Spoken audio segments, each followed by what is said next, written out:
I'm Big Cal and welcome to my world. So after a massive 5-part video games pickups video, I think it's time now to do a non-gaming pickups video. Yes, like I said, I do occasionally, sometimes buy some non-gaming items.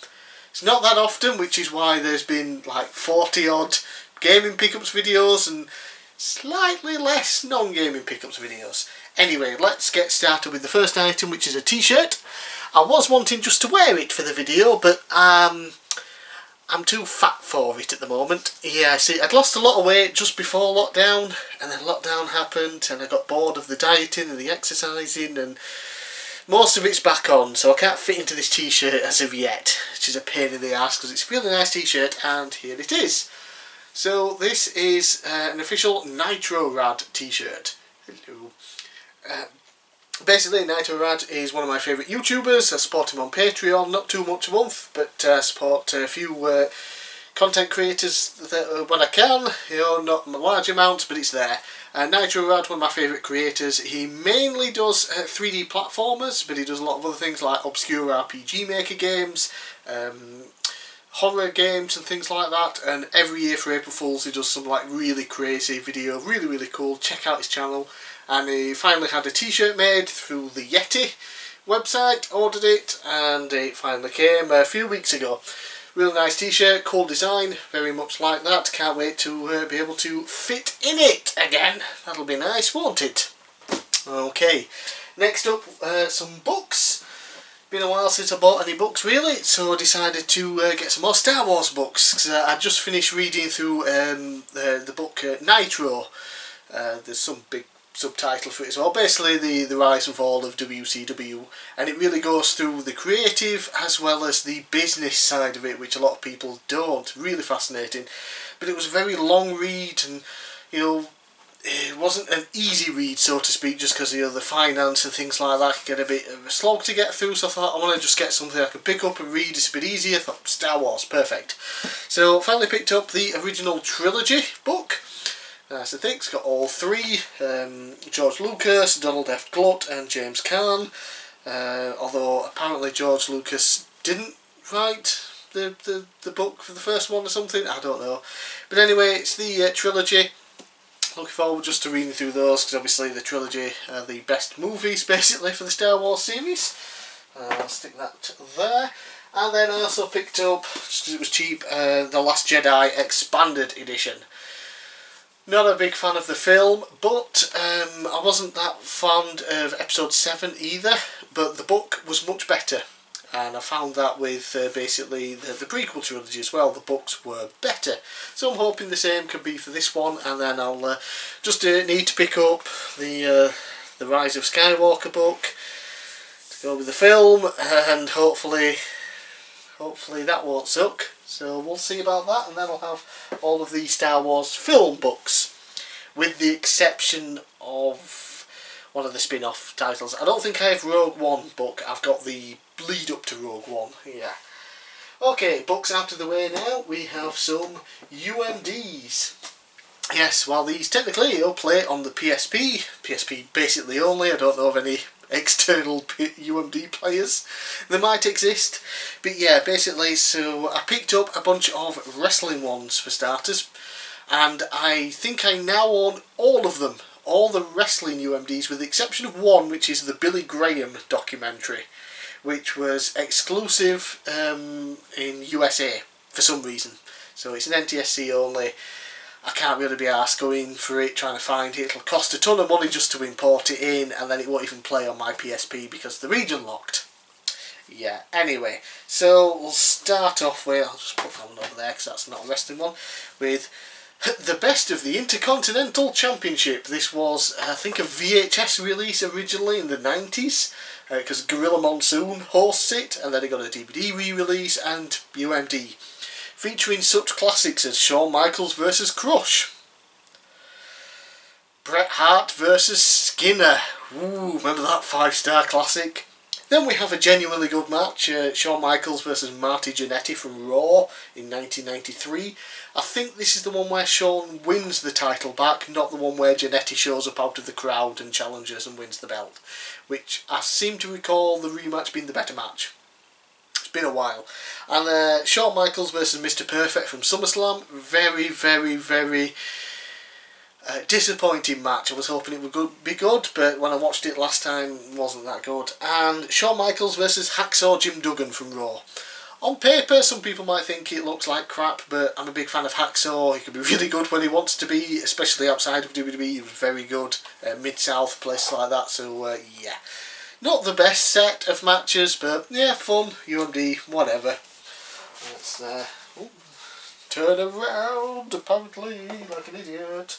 Okay, then we have WWE Divas. When I added this to the list, I didn't even look and see what it was. I just ordered it because, you know, WWE UMD, and I thought it was just one of those diva shows, you know, where they go on the catwalk and do things. Like the Divas Do New York or something was one of them, or whatever. There was the Golden Thong Awards. You know, stuff like that, but it is in fact a compilation of matches, and there's quite a few. 1, 2, 3, 4, 5, 6, 7, 8, 9, 10 matches, which is a big step up from the IC title, which only had, what, 5 on it or something? But unfortunately, most of these are utterly garbage. Let's see, you start off with a good one, hardcore title match, hardcore women's title match. Women's title match under hardcore rules. Got there eventually. The one from Survivor Series 2002, Trish Stratus and Victoria. That was a really good match. Then we have Victoria versus Lita from Backlash in 04. Don't remember it. Can't be that bad. Then they have Survivor Series 04 match, Trish versus Lita. I don't know why this made it at all, because it isn't even a match. I think Lita gets like injured like really early on into the match, like 30 seconds into something daft, and the match ends or something, or it's a DQ or something. I know it doesn't go on for long anyway, so it's kind of a stupid inclusion for me. Brown Panties match, Tori Wilson, Melina from Great American Bash 05, and Candice Michelle is the special referee. Boobs or something, I guess. Then we got Trish Stratus and Ashley versus Victoria and Tori Wilson from Unforgiven 05. I'm sure that's a 5-star classic. Fulfill Your Fantasy Battle Royal from Taboo Tuesday 2005. Okie dokie. Trish versus Melina from Survivor Series 2005. I think I seem to remember that being decent. You know, like a 2-star match, which is pretty decent for what the women's matches were back then. If you could get a 2-star match out of some of them, that was really good, because most of them were terrible wrestlers. Then we got Trish versus Mickie, WrestleMania 22, one of my favourite women's matches of all time. I'm a big fan of their New Year's Revolution match as well. That's on par with it. Melina versus Jillian from Judgment Day 06. Okay, I'm sure that exists. And then, another Brown Panties match. Ashley and Jillian versus Michelle McCool and Crystal from the Great American Bash 2006. Classic, I'm sure. But yeah, UMD. Then we have Raw Homecoming from October 3rd in 2005, was it, I think? 2005? Yeah, there literally is not a year on it. It just says Monday, October 3rd, 8 PM Eastern, Dallas, Texas. Cheers, lads. But yeah, it's the Raw Homecoming show. They released this as well on DVD. I own that one as well. It's always nice, I think, to own, you know, the Raw and SmackDowns on things, rather than just having to go on the network and view them. Yeah, I'm pretty sure it has the full show. It was a near 3-hour show sort of thing. Obviously with adverts it's like 2 hours and 20 minutes or something, so it's nice that it all fits on a single UMD disc.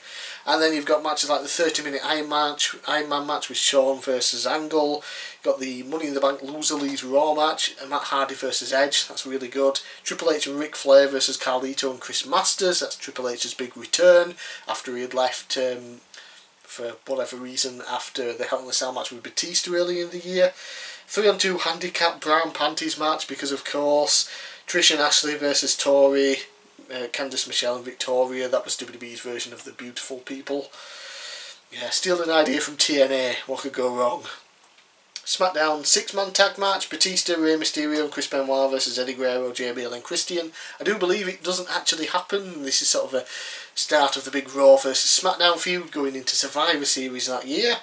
And then we have an ODQ match between Bischoff and John Cena.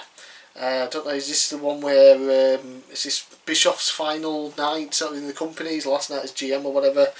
Can't remember exactly. No, I don't think it is. Yeah, because it wasn't a match that cost him his job. It was that stupid trial thing, wasn't it? Yeah.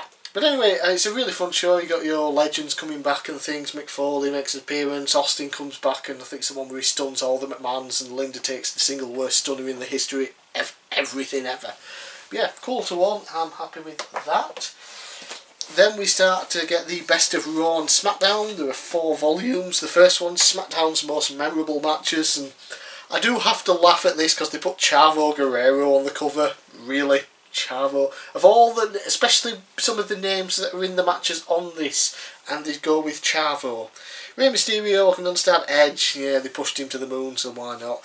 Yeah, we got World Tag Team title match, Billy and Chuck versus Hogan and Edge from 2002, Rey Mysterio versus Chavo Guerrero from 2002, that's Rey's debut. We've got Brock Lesnar versus The Big Show from 2003, the one with the ring breaks. Why did they put those two on the cover? They're bigger stars than all the other 3 guys. And then we got tag title match, Charlie House, Shelton Benjamin versus Los Guerreros, really good stuff, and Rey Mysterio versus Eddie Guerrero from January of 2005. One of their sort of forgotten matches. I think, are they tag champs at the time? I don't know if they're tag champions at that particular time, but yeah, they're doing the sort of friendly rivalry sort of thing that leads into the WrestleMania match and then the full-on feud, which was just tremendous stuff from Eddie. So that's the first volume of that. Obviously that's SmackDown's greatest matches. There we go, stay there. Then we got Raw's most memorable matches, and look at the difference. Chavo Guerrero, a nobody, let's face it, just living off his uncle's reputation. Rey Mysterio, yeah, big star, I can go with that. Edge, yeah, whatever. This has Triple H, Ric Flair and The Undertaker on it. And keep in mind, The Undertaker for most of the brand split was a SmackDown superstar as well, so that tells you something. But the matches on this are really good. Undertaker, Jeff Hardy, ladder match for the Undisputed title, that is a tremendous match. Got to see that. Triple H versus Ric Flair in 2003. Really, really great stuff. Flair, I think it's in his hometown or whatever. You know, they're in Charlotte, North Carolina, and they have this thing where, you know, Triple H and Flair are together at this point. But, you know, Triple H is like, oh, Flair, just go out and lay down for me. And Flair's like, fuck no, I'm Ric Flair, this is Charlotte. Woo! And they have a really, really great match. And then there's the aftermath that was, you know, off the air, but they filmed it anyway, where all the guys come out and celebrate Ric Flair. Really cool moment. And we got Triple H versus Kane in the world title match. And if Kane loses, he has to unmask. Wonder how that turned out. The forgotten WrestleMania 19 rematch between Chris Jericho and Shawn Michaels, which is a really, really great match, very underrated. And then Shawn Michaels versus Shelton Benjamin from the Gold Rush tournament in 2005 that has the infamous super kick finish. So this is a really stacked release. Really great. I think I've got the DVD as well. It's got some more matches on probably. But yeah, that's a really solid title. Very good addition to the UMD collection. And then it starts to go downhill. We've got the Volume 3, Cena versus Edge. So we've got Edge and Chris Masters versus John Cena and Ric Flair from Raw in 2006. Yawn. Cena versus Edge in a title match where Mick Foley's the referee. Yawn. Rob Van Dam versus John Cena versus Edge. Triple threat for the title. Yawn. Edge versus John Cena from Saturday night's main event for the title. Yawn. And then we've got a steel cage match, John Cena versus Edge for the title. Yawn. I never liked any of their matches together. I thought they were a terrible pairing, but people seem to like it, so they made an entire DVD and UMD set out of it.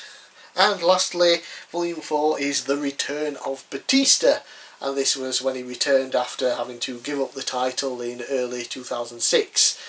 After Mark Henry injured him, I believe. So, He comes out to confront Mark Henry on his return. Saturday night's main event, Batista, Rey Mysterio and Bobby Lashley versus King Booker, Finlay and Mark Henry. And unfortunately Mark Henry gets injured in that match, so that puts off their big rivalry for a while. Batista versus Mr. Kennedy. Batista and Bobby Lashley versus King Booker, William Regal and Finlay. Batista versus Bobby Lashley versus Finlay. I seem to recall that being a really good triple threat, but Finlay's in it, so what do you expect? Batista and John Cena versus Big Show and King Booker. Don't remember that at all. And then Batista versus Finlay, which I can't imagine is particularly bad because Finlay's in it. Yeah, it's not the best set, but cool to watch a bunch of TV matches.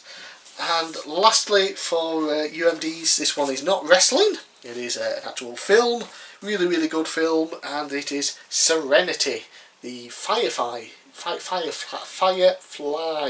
film. Really, really good. I've got the Firefly. Sorry, Mr. Billy. Firefly series there on Blu-ray, and the Serenity film as well on Blu-ray. So put those in back in there. And now I also own Serenity on UMD. Oh, and I also, if we just remove Mr. Mario, where are we? I also own Serenity on HD DVD. Mental. Yeah. So I own Serenity on 3 different formats, 2 of which are incredibly weird. But yeah, so there's Serenity on UMD. Good film. And lastly now for some Blu-rays. Okay, so picked up first of all Stand Up Guys on Blu-ray. This is a really interesting film. It's Al Pacino, Christopher Walken and Alan Arkin, and it's one of those where it's all, you know, set within like a day basically, and it's just really, really cool. There's a lot of like talking and location where they just sort of sat around discussing things. There is of course some action. The basic plot is Al Pacino gets out of prison. His best friend Christopher Walken goes to collect him, you know, meet up with him. But unfortunately Christopher Walken's been hired to kill Al Pacino. Al Pacino and Christopher Walken worked for a mob boss, and during a job that went wrong, the mob boss's son got killed by the police, I think, and Pacino went to prison. Pacino kept his mouth shut, thought everything was fine, but the mob boss decided that it was Al Pacino's fault that his son had been killed, so he hires his friend Christopher Walken to assassinate him when he comes out of prison. But Christopher Walken's character decides to let his friend have one last day, and of course, you know, Al Pacino's character realises what's going on, so they decide just to have one hell of a day. They break out their old friend Alan Arkin from some like retirement home place and just go have fun. And it's a really, really good, really interesting film. I like it, and it's dirt cheap. It cost me like £2 something. And then I picked up the Blu-ray collection, both seasons of Terminator: The Sarah Connor Chronicles.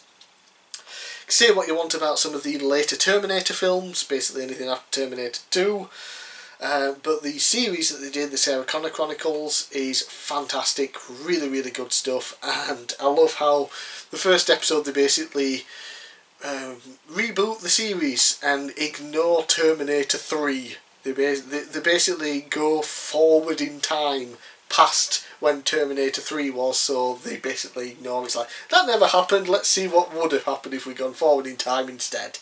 Yeah, really, really good stuff. But of course, it got fucking cancelled because people would rather watch a bunch of utter morons on a reality TV show than a good quality TV show. So yeah, thanks for that, you pricks.